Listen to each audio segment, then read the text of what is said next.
Trump సుంకాల effect తో కుప్పకూలిన మార్కెట్లు 20 లక్షల కోట్ల మదుపర్ల సంపద ఆవిరి. పరుగులు పెడుతున్న పసిడి ధరలు, ₹1,00,000 దిశగా తులం బంగారం.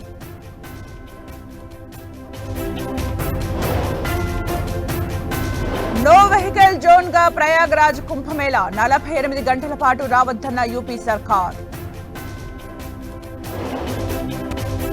తమిళనాడు పళని మురుగన్ ఆలయానికి పోటెత్తిన భక్తులు. తైపూసం పర్వదినం సందర్భంగా ప్రత్యేక పూజలు. సీఎం రేవంత్ ను కలిసిన మందకృష్ణ మాదిగ. ఎస్సీ వర్గీకరణ, రిజర్వేషన్ల అంశంపై చర్చ.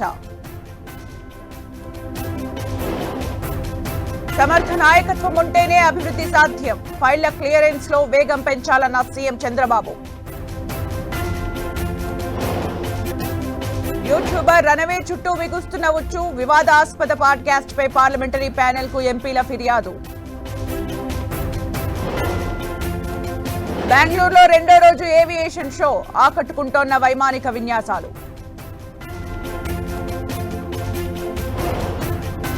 ఓపెన్ ఏఐని 8.5 లక్షల కోట్లకు కొంటామన్న మస్క్. తామే ఎక్స్ ను కొనుగోలు చేస్తామని ఆల్ట్మన్ చురకలు.